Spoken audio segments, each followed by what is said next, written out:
need to know when it comes to AFL recovery. We'll have 3 key areas to this live chat, all practical tips so you can apply all the information and knowledge straight away to your weekly routine.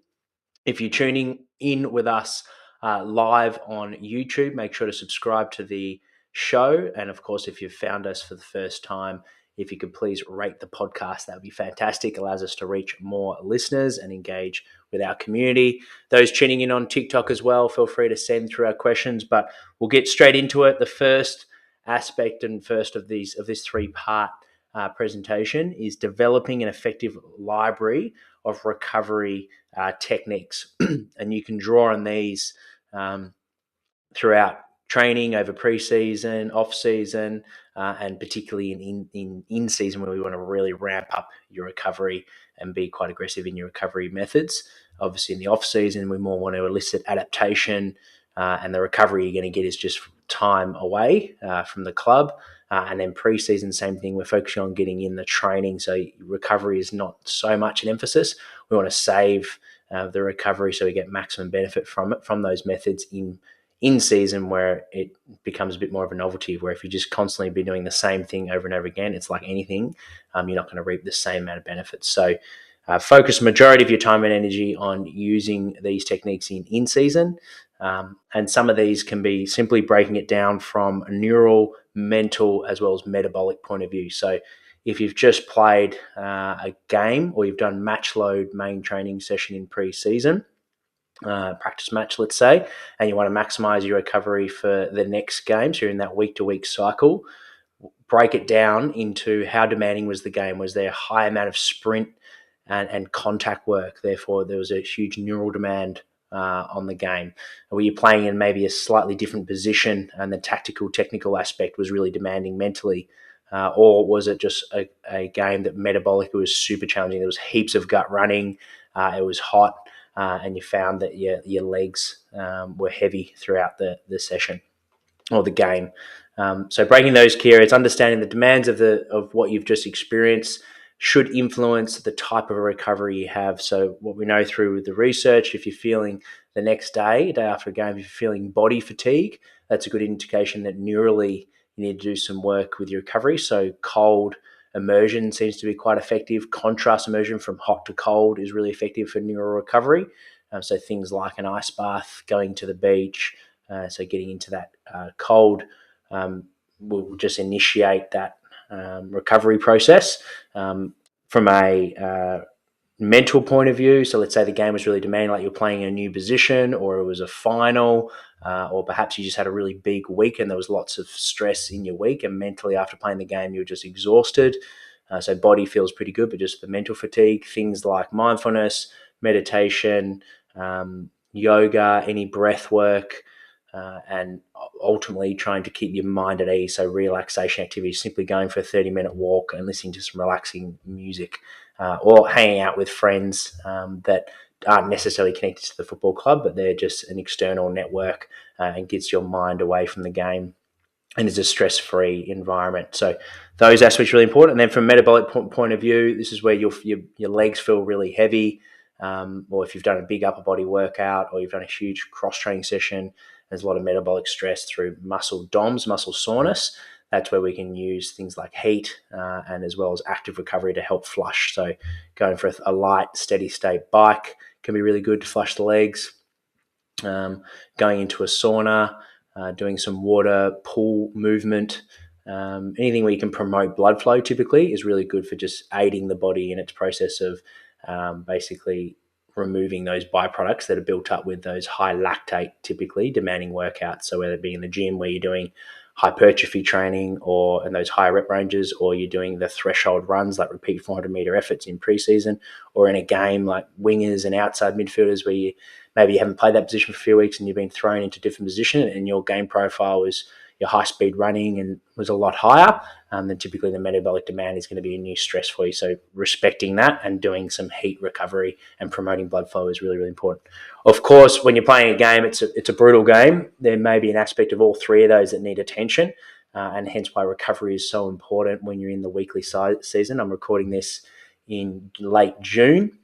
So majority of AFL men's footballers are currently playing VFLW, so women's football, and unless you're an AFLW athlete, then you're in pre-season mode, so it's very different, that advice. Like I said, just focus on the training and don't do too much of this recovery process. Save those methods for in-season so that you get maximum benefit when you need it.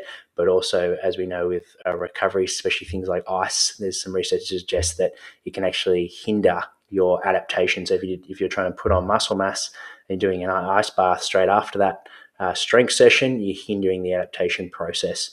So that's why things like leaving the ice bath for in-season is a good general rule of thumb, which is usually an easy sell for a footballer because you're not going to love about going into an ice bath. So if you want to maximize your athlete development in pre-season, off-season, steer clear of the ice baths. Typically in season where we want to start to really be aggressive with your recovery process, and develop a effective library for those three key areas: neural, metabolic, and mental. And after a day after the game or straight after the routine, you want to be getting into that recovery process. As soon as the game's finished, how can you mentally unwind and relax to help yourself sleep at night, which is going to maximize your recovery both mentally, metabolically, and neurally. Sleep is the most important thing after a game, particularly if you played a night game. That's going to be really challenging, switching off. So having a routine that just helps you wind down is really, really important. And then the next 2 days, typically up to 72 hours, is when we're still in the recovery mode.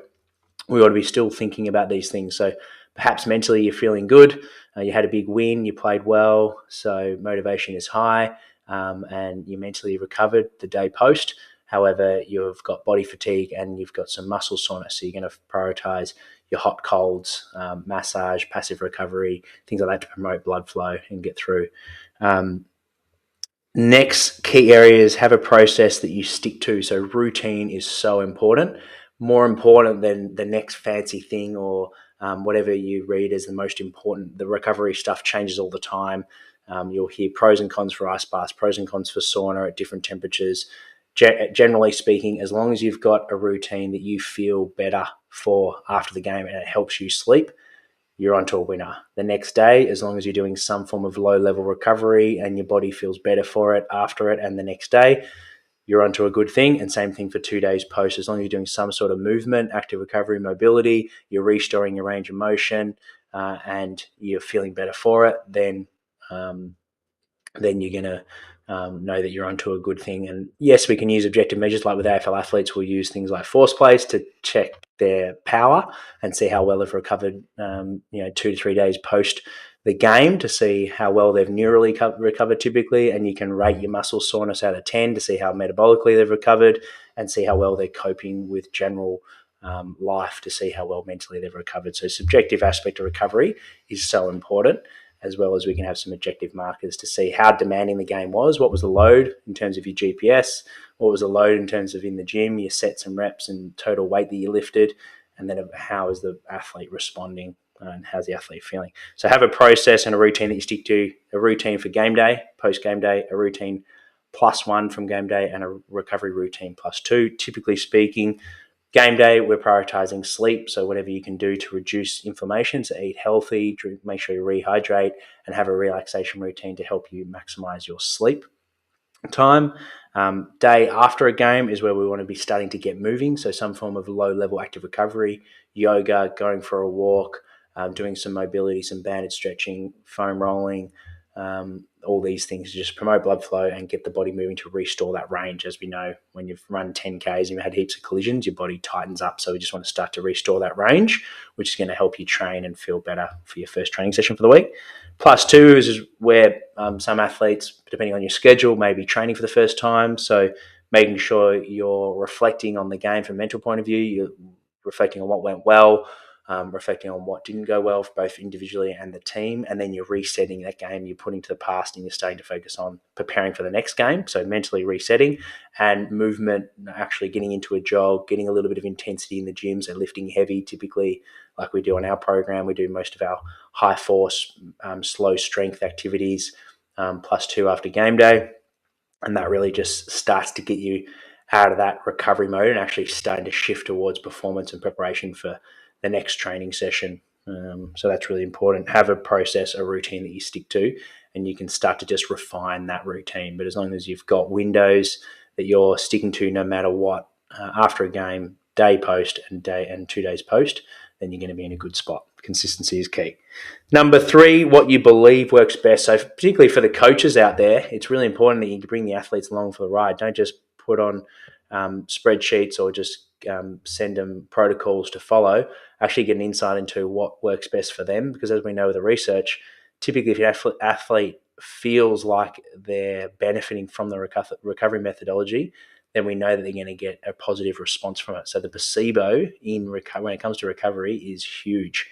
Placebo is probably really important with anything to do with performance, but when it comes to working with athletes and their preparation, but even more so when it comes to recovery. So unless it's an education aspect where, like, of course, if an athlete, for example, had a corky and they're spending an hour getting a deep tissue massage in that area and cupping, we want to let the athlete know that's not the right decision, and hence why you haven't pulled up well from that recovery choice. We want to be focusing on more cold and ice and just gentle movement rather than just creating more blood in the area. But if we're typically, generally speaking, especially when you're athletes, let the athlete have autonomy when it comes to recovery. So if they're going to have autonomy, they feel like it works for them, we know we're going to get a better benefit from it, both physically and mentally, but also from a routine point of view, which is the most important thing, they're going to be consistent with it. So if you're a strength and conditioning coach, listen to this, have your frameworks, have your protocols, put them up in the club rooms, speak to athletes about it, get a bit of insight on what they're currently doing. Typically, if they're doing nothing, then it's a great opportunity to be able to help them be able to build in a bit of a routine and just start with that after game day routine and build from there. But bring them along for the ride, and we know through the research that placebo is massive. So if they feel like it really works for them, then I would stick with that routine.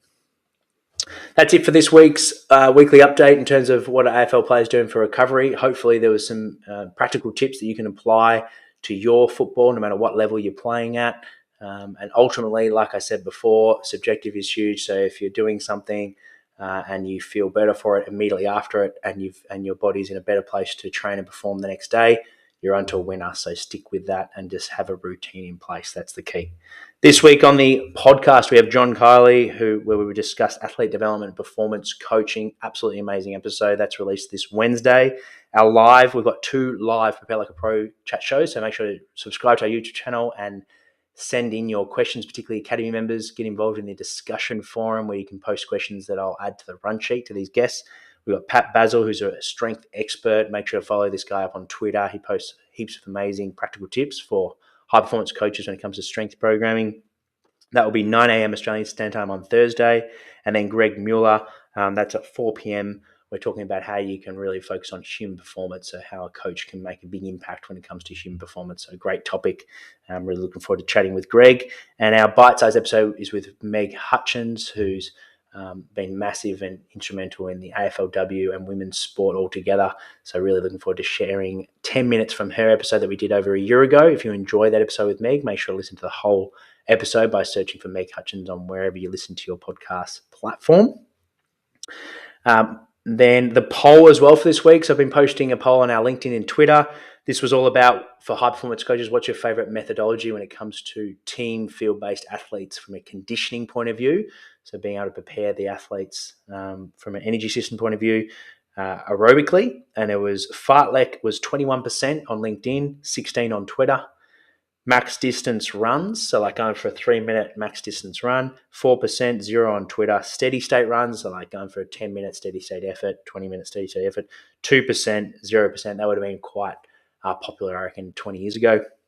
And then maximal aerobic speed, so using objective prescription when it comes to your target, so a bit more of an individualized approach. You might use a 2K time trial, work out the average speed that they're moving, and then you, depending on what workouts you're doing, if you're doing an aerobic one where there's high work to little rest, maybe 3-1, 45 seconds on, 15 seconds off, you might work at 90% of their maximal aerobic speed, for example.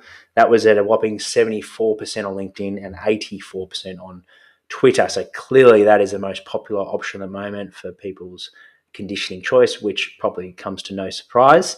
I wish I also added in tempo running in that one, so make sure to comment. There was a few great engaging comments on that feed in LinkedIn, so if you follow me at Jack McLean on our LinkedIn, you can get involved in that poll This week is going to be which modality is most important for individualization. Is it for a developing athlete? So is it playing demands, injury history, or long-term athlete development? So I'd love for you to get involved in that, both on our LinkedIn and Twitter. And if you have any other options within that you'd like to be added to it, make sure to comment in those feeds. And lastly, our workout for this week is a cross-training swim program. So it's a great aerobic program. I've used it quite regularly. I've done this one myself. So you go for a 5-minute steady state warm-up just to get your rhythm with swimming. And then just keep that at a relaxed pace, just an efficient way to warm up basically and just get your rhythm with swimming. Then you're going to do 8 25-meter efforts every 45 seconds. Should take 30 seconds on, 15 seconds off typically. 6 50-meter reps every 90 seconds. So hopefully we're sticking around that 60 seconds of work, 30 seconds off, that 2-to-1 work to rest ratio. It's an aerobic workout, so that's what we want here. And then 400-meter efforts for swimming, and then every 3 minutes. This is, of course, with freestyle. You probably could do it with backstroke if you're a proficient backstroker. I would definitely struggle with breaststroke or butterfly, but freestyle is the one to go for. Give it a go. Let me know. It should take you about 30 minutes, and it's a great way to just get the heart rate up early in the week as well. You could add this in, which is why I've used it for this workout, is your maybe +2 recovery day in the morning. Played on Saturday, do this on on Monday morning, just to get yourself going and get you energized for the week. It's not going to beat up the joints because it's in the pool. It's getting the heart rate going a little bit, so you get a little bit of that aerobic development, which is so important. We don't get big exposure to that in season, but also it's just going to help promote some blood flow, get some movement, and then you're already in the pool by this stage, so that's where you could finish with some just 10 to 15 minutes of general movement. If you need a movement flow in the pool and you haven't got one, hit me up. I'm more than happy to share it by direct message on TikTok, Instagram, LinkedIn, wherever you listen or wherever you follow us on socials. Thanks for tuning in. I'll see you guys on our next